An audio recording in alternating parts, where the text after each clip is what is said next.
일부에서 전세 사기가 그렇게 극렬하게 터지고 있음에도 불구하고 전세 가격 자체가 오르고 있는 현상이 나타나고 있어요. 빌라 포비아와 관련된 전세 사기 문제는 앞으로 계속 될 거예요. 제가 봤을 때는 이 PF는 터트릴 건 터트렸어야죠. 사실은 옥석 가리기, 옥석을 누가 가리냐는 거예요. 입주 물량 자체가 부족한 건 팩트여서 이 부분은 제 생각에는. 자, 교수님, 그러면 이제 슈퍼사이클의 어떤 기본 요소가 되는 부분부터 한번 짚어보면 좀 좋을 것 같은데요. 교수님이 말씀하시는 인플레이션이 부동산 상승의 기폭제가 될 것이다, 이런 주장에 대해서 한번 인플레이션과 부동산 시장의 어떤 연관관계부터 한번 말씀 한번 들어볼 수 있을까요? 네. 이제 인플레이션은 두 가지로 보면 될 것 같아요. 인플레이션이 온다고 하면은 뭐 예를 들어서 아파트를 임대하는 사람이라고 치자고요. 그러면은 그 건물주 측면에서 관리하는 모든 비용이 올라가요. 뭐 인건비, 뭐 운영하는 비용 같은 것들이. 그러면은 그 비용을 건물주가 자기가 다 떠안지 않아요. 그걸 이제 임대료에 다 부과를 시키죠. 따라서 이런 인플레이션이 온다고 했을 때 맨 처음에 일어나는 거는 월세 대폭 등이에요. 그러니까 그 관리 비용이 지나치게 올라가는 거에 대해서 그거를 소비자한테 전가를 해버리는 거죠. 우리나라도 그렇고, 뭐 뉴욕, 뭐 베를린, 런던, 2021년, 2022년 보면은 2020년 대비 다 40% 올랐어요, 월세가. 그럼 그게 첫 번째고, 그러면 이제 이렇게 된다고 하면은 수익률이 갑자기 되게 매력적으로 보이는 거예요, 부동산이. 마켓에서 통용되는 그 수익률이 있다고 치자고요. 그러면은 예로 2%라고 할게요. 그러면 10억짜리 주택이 있으면은 1년치 임대료가 2천만 원이 나와야 되는 거예요. 그죠? 근데 갑자기 월세가 50% 폭등했다고 치자고요. 그러면은 2천만 원이 아니고 월세가 3천만 원이 돼버렸어요. 그럼 수익률이 2%에서 3%로 굉장히 매력적으로 됐다고요. 그럼 어떤 사람은 생각할 때, 이 수익률 나는 여전히 2%만 해도 괜찮아. 그때 들어가는 거죠. 그렇게 된다고 하면은 그때는 이제 10억짜리 주택이 아니고 이게 2%가 되려면 15억까지 갈 수가 있는 거죠. 그래서 내가 15억까지는 안 가더라도 12억에도 마음이 있는 사람이 있을 거고 13억에도 마음이 있는 사람이 있겠죠. 그 관점에서 가격이 올라가는 게 첫 번째고, 두 번째는 인플레이션이 오면은 시공비가 올라가잖아요. 시공비도 2020년 대비 2024년 현재까지 한 30~40% 올랐단 말이에요. 그럼 시공비가 올라갔으면 이게 그 신규 주택에 대한 가격 자체가 올라가는 것이고, 시공비가 올랐기 때문에 준공이 연기가 되겠죠. 그럼 신규 주택 가격이 이렇게 올라버리면은 구축 가격도 조금씩 올라갈 수밖에 없어요. 따라서 이 인플레이션이 온다고 했을 때는 다양한 방식으로 부동산 가격을 높일 수가 있는 거죠. 자, 지금 뭐 시공비가 굉장히 많이 올라가지고 분양가도 지금 오를 수밖에 없는 상황인데, 이런 상황에서도 여전히 청약시장 도전해 볼 만한 가치가 있다라고 좀 보시나요? 근데 분양가를 우리가 규제를 해서 분양가가 조금씩 올랐습니다만은 그 분양가의 주택이라는 것이 지금 그 주변 아파트보다 여전히 싸잖아요. 네네. 그러면은 신규 아파트가 더 비싸야 됨에도 불구하고 신규 아파트가 구축 아파트보다 싸다고 하면은 분양가가 올랐다 한들 사람들이 봤을 때는 매력적인 투자처죠. 최소한 주변에 구축 아파트만큼 올라갈 것이다 하는 보수적인 관점이고 더 오르겠죠. 왜냐하면 지금 신축 프리미엄이 존재하는 시장이 됐기 때문에. 그래서 위치에 따라 다르지만은 제가 봤을 때는 구축 대비 얼마만큼 가격이 메리트가 있느냐 하고, 우리나라 지금 아파트가 제가 봤을 때는 대부분이 지하철 접근성의 영향을 강력하게 받기 때문에 역세권이냐 여부등 보면은 될 것 같다고 봅니다. 예. 네. 결국 뭐 당첨이 되면 좋은 거겠죠. 네. 자, 요즘 젊은 사람들 중에서 얼죽신이라는 이런 신조어가 나올 정도로 이런 선호가 좀 있는데요. 교수님도 이왕이면 신축을 좀 선호하실 건 같은데, 그래도 꼭 반드시 신축이어야만 된다, 뭐 이런 생각이신가요? 아니면 그래도 뭐 입지가 좋으면 뭐 구축도 괜찮다, 뭐 이런 의견이실까요? 제가 봤을 때는 두 번째인데, 신축에 대한 그게 좀 과한 것 같다는 생각은 들어요. 그러니까 약간 좀 다른 말씀입니다만, 우리가 전세 사기 피해 같은 것들을 보면은 전세 사기가 주로 빌라에서 나타나는데, 빌라가 구축 가격이 잘 형성이 안 되잖아요. 빌라는 사실 월세 전세로 하는 시장이 거래는 잘 안 되니까. 근데 신축 빌라라고 해놓고 거래가 안 되니까 신축 빌라 가격을 굉장히 오버 프라이싱을 해요. 그리고 이제 부동산 중개업자가 속이죠. 근데 보면은 당하는 사람들 다 신축에서 많이 당해요. 그게 뭐냐면 신축을 그렇게 좋아하는 건데 저는 사실은 좀 과도한 게 아닌가라는 생각은 좀 들어요. 예, 특히 우리가 5년 이내에 신축에 대해서만 너무 지나치게 열광을 하는데 미국 같은 경우에는 관리 잘된 아파트들은 예를 들어서 10년, 20년 된 아파트들도 아주 신축은 아니지만 신축급으로 생각을 해서 좀 지나치게 과도하지 않나? 그 생각은 좀 들어요. 예. 네.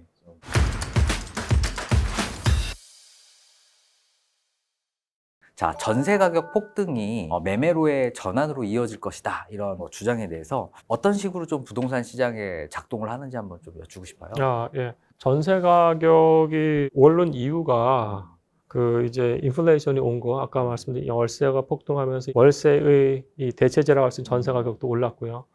그리고 이제 입주 물량 관련된 부분도 입주 물량이 없으면 무조건 전월세부터 흔들리기 때문에 그리고 이제 빌라 포비아 때문에 빌라에 사는 분들이 아파트 시장을 가는데 매매를 하고 전세를 가는 거죠. 이게 세 가지가 원인인데 전세 가격이라는 것이 이런 부분 때문에 올라간다고 치자고요. 구조적 부분으로. 그러면은 사람들이 선택을 이제 또 하죠. 그러니까 어떤 사람들 빌라에서 아파트 전세로 선택을 했듯이 어떤 분들은 내가 아파트 전세로 들어갈지 매매로 들어갈지를 선택을 하는 거예요. 선택을 하는데 여기서 전세 가격이 갑자기 막 올라간다고 하면은 자신의 소득이 어느 정도 되고 미래 소득도 안정적으로 된다는 이 가격에 전세를 사느냐 나는 매매를 가겠어로 전환을 할 수가 있는 거죠. 반대도 마찬가지고요. 그게 나타나고 있어요, 사실은. 그러니까 그게 예를 들어서 우리가 2022년에 대폭락했잖아요. 대략적으로 매매 거래량이 임차 거래량보다 항상 적어요. 평균적으로 봤을 때 대략 한 25에서 35 레인지에서 이렇게 쭉 움직여요. 근데 2022년에는 매매 거래량이 차지하는 부위 중에 8%밖에 안 됐어요. 가격이 대폭락하니까 더 전세를 간 거예요.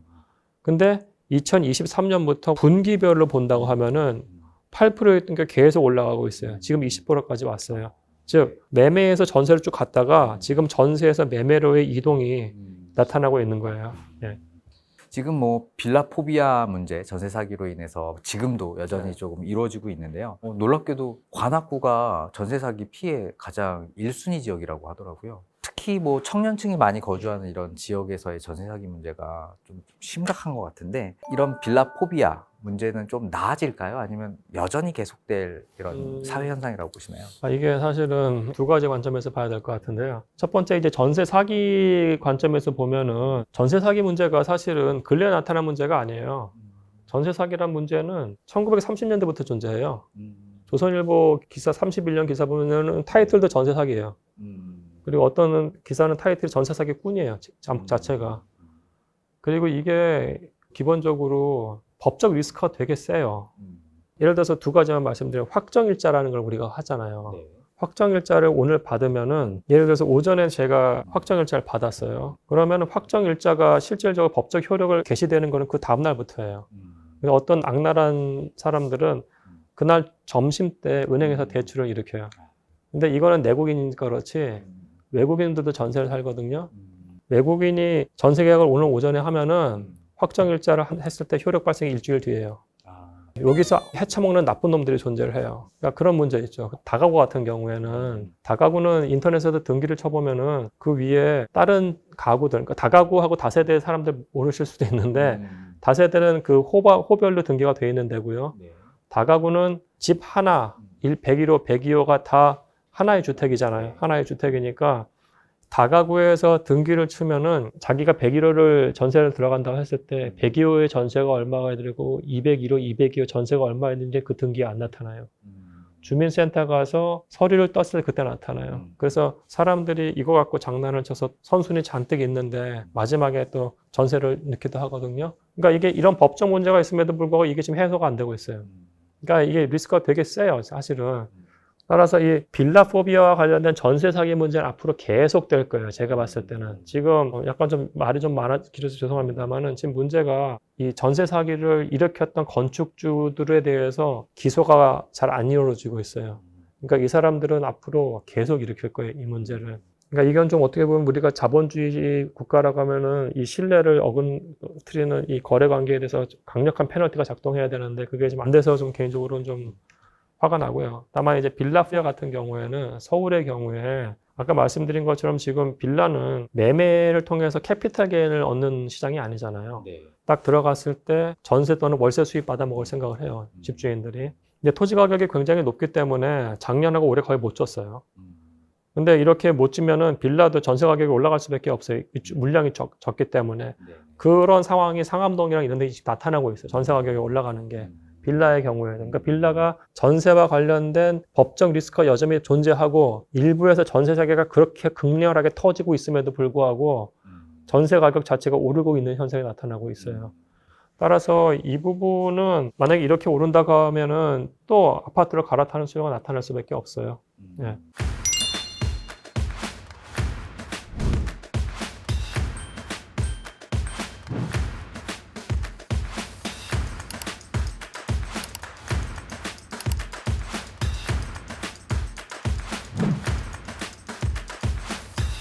자, 이제 뭐 서울에서는 단군 이래 최대 규모라는 올림픽 파크 포레온이 이제 곧 입주를 시작을 하는데요. 어느 정도 좀 전월세 가격을 좀 안정화시켜 줄 수 있는 이런 가능성이 좀 있을까요? 그러니까 원래 이제 강남권에서 한 10,000세대 나오면은 전월세 가격을 한 눌러요. 한 예를 들어 가지고 그 정도 사이즈 비슷했던 헬리오시티 같은 경우에 19년에 나왔을 때 전세 가격을 그래도 한 1년 가까이 눌렀어요. 근데 그때 조건은 뭐였냐면은 강남권뿐만 아니라 서울 전역에서의 어느 정도 입주 물량이 존재를 했어요.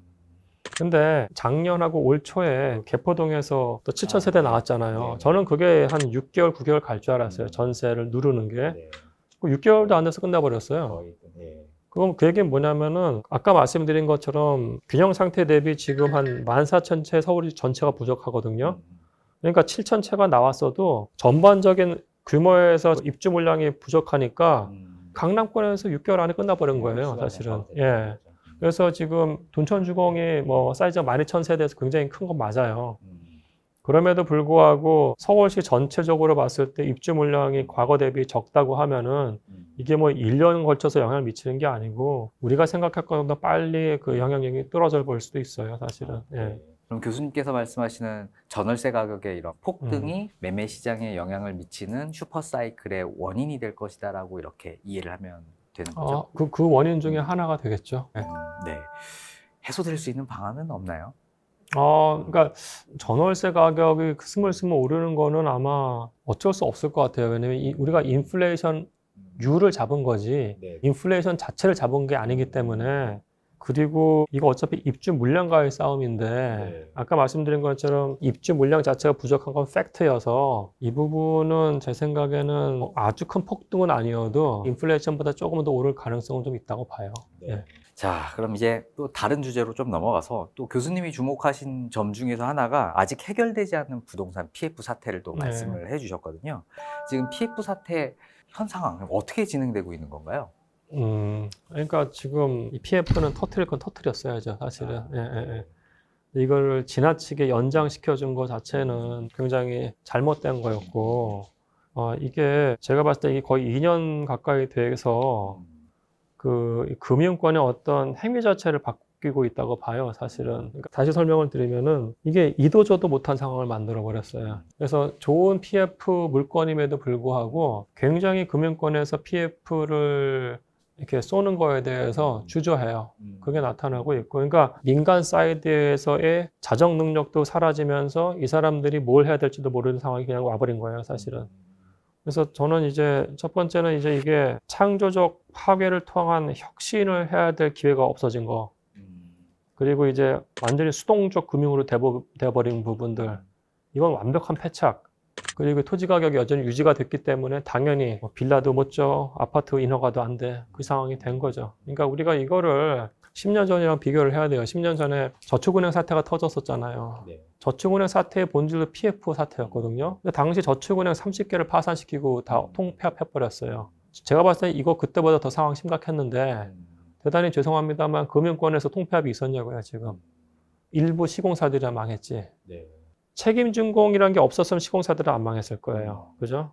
지금 정리돼야 될 부분들은 사실은 과도한 PF를 했던 금융회사들을 좀 책임을 물었어야 되는데 그 과정이 없었다는 것. 그래서 지금 새롭게 이 부분에 대해서 우리가 어떤 식으로 부동산 금융을 조금 더 선진화시킬지, 그럼 그 다음 단계라도 제대로 좀 뭔가가 나와야 돼요. 제도적으로. 예. 네, 지금 뭐 연초만 하더라도 옥석 가리기에 대한 이런 논란이 좀 있다가 최근에 보니까 뭐 이런 시행사의 에쿼티 5% 미만에서 한 20%까지 좀 확충해야 된다라는 이런 이야기도 좀 나오고 있는 것 같더라고요. 그러다 보면 결국에 시행을 할 수 있는 그런 기업이나 이런 주체가 조금 줄어들어서 오히려 공급에 더 악영향을 미치지 않을까 이런 걱정도 좀 되긴 하는데요. 그러니까 지금 말씀하신 두 가지인데요. 첫 번째 이제 옥석 가리기. 옥석을 누가 가리냐는 거예요. 옥석 가리는 역할 정부가 할 수도 없는 거예요, 사실은. 그죠? 근데 20개월 동안 그렇게 수동적으로 됐기 때문에 자기들이 옥석도 못 가려요, 지금. 우리가 2022년하고 2024년을 자꾸 사람들이 헷갈려 하는 것 같은데, 2022년은 그냥 사태가 빵 터지면서 돈이 없었어요. 유동성 위기였단 말이에요. 근데 지금은 돈은 있어요. 유동성은 있어요. 문제는 뭐냐면은 사업성이 있냐 없냐인데 그 판단하기를 주저하게 될 거란 말이에요. 사실은 수동적으로 바뀌어버려가지고. 다만 이제 금융권에서 지금 저는 에쿼티 파이낸싱을 가는 거는 저는 적극 지지해요. 왜냐면 우리가 예를 들어서 그거죠. 맨 처음에 디벨로퍼들이 토지에 대해서만 한 5% 넣는 거잖아요. 300억짜리 토지, 그 다음에 전체 사이즈가 1000억짜리야 하면은 300억짜리 하면서 본 PF 이렇게 해서 1000억을 하는 건데 300억짜리에서도 5%, 10% 넣었잖아요. 나누고 해서 300억이 10% 30억인데 그러면은 30억이라면 전체 1000억짜리에서 지금 3%밖에 안 낸 거예요. 이건 심각하게 문제가 있는 거죠. 제가 봤을 때 이제 두 가지를 해야 되는 것이 첫 번째는 우리가 300억에서 1000억짜리 간다고 했을 때 건설회사 시공을 담보를 넣어버린 거잖아요. 책임 준공을 한다고. 그죠? 이것만 끊었어도 돼요. 지금 이거 끌어야 돼요.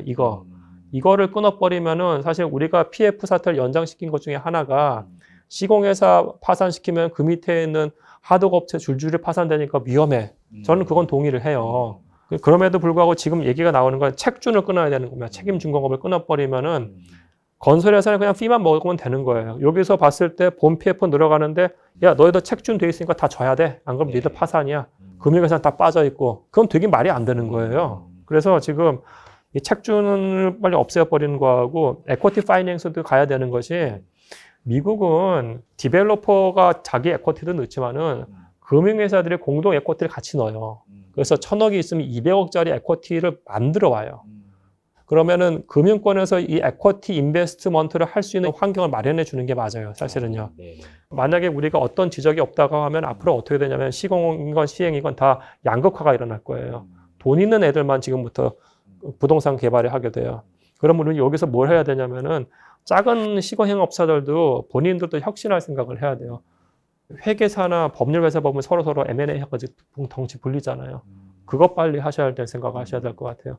플러스 이제 국토부건 금융이건 이 에쿼티 파이낸싱이라는 게 사실은 이것도 리스크 자체가 커지는 거기 때문에 이 사람들한테 그러면 어떤 인센티브 상품, 어떤 인센티브 정책을 나올지도 얘기를 같이 해줘야 되는 거죠. 간단하게 생각할 일이 좀 아니군요. 뭔가 정책이나 인프라 자체를 조금 재조정을 해야 되는 부분이 그렇죠. 좀 있는 것 같아요. 예를 들어서 우리가 미국 같은 경우에 미국에서 어폴더블 하우징, 서민들을 위한 임대 아파트 그거 누가 줘요? 임대 아파트 사업은 사실은 사람들이 착각하는데 이건 블루오션이 아니고 완전 레드오션이에요. 근데 이거를 미국에서 조그만 업체들이 줬단 말이에요. 여기가 그럼 에쿼티가 어디 있어요? 돈이 없잖아요. 비영리니까. 근데 LH하고 SH 같은 그런 공공에서 짓는 임대 아파트 미국에서 더 이상 사람들이 관심이 없단 말이에요. 그럼 민간 개발업자가 그걸 져줘야 돼요. 그죠? 그때 이제 정부가 상품을 만들어준 거죠. 라이텍이라는 거. 우리가 10년치 재산세 안 받을 테니까 이거 다 묶어가지고 이거를 현지화 시켜가지고 이만큼을 너한테 텍스 크레딧으로 줄게. 네가 월스트리트 가서 그거 팔아가지고 네가 에쿼티를 쓰라고 한 거잖아요. 그러니까 에쿼티 상품을 만들어서 준 거잖아요. 그럼 우리도 공공적인 영역에서 어떤 사업이 필요한 데가 있으면은 에쿼티화 할 수 있는 금융 상품들을 만들어서 정책 설계가 나와야죠, 지금. 네. 조세 혜택이라든지 어떤 혜택 부분이 좀 인센티브가 있어야지만 진행이 되겠군요. 자, 뭐 최근 한은에서는 또 금리 인하를 결정하면서 이제 PF 사태를 좀 어느 정도 완화시킬 거다 이런 기대감을 좀 보이고 있는데요. 금리 인하가 PF 사태를 좀 해결하는 데 좀 긍정적인 시그널이 좀 될 수 있을까요? 아마 서울하고 지방하고 다를 겁니다. 지방부터 보면은 지방은 전체 그 공사비에서 토지비가 차지한 비중이 적잖아요. 토지비가 30, 시공비가 70인데 그러면은 지금 다 30% 올랐단 말이에요. 그럼 70이 7321에서 91이 돼버린 거죠. 그럼 30짜리 그 토지비가 9가 돼야 돼요. 네. 70, 80%가 지금 네. 폭락해야지 겨우 사업이 맞춰져요. 그 다음에 금리 얘기가 들어가야 되는 거기 때문에 지방은 여전히 수지가 안 맞아요. 근데 서울은 얘기가 달라질 수가 있는 거죠. 서울 같은 경우에는 토지비가 70, 시공비가 30이니까 30이 39가 되면은 네. 70이 61이 되면 돼요.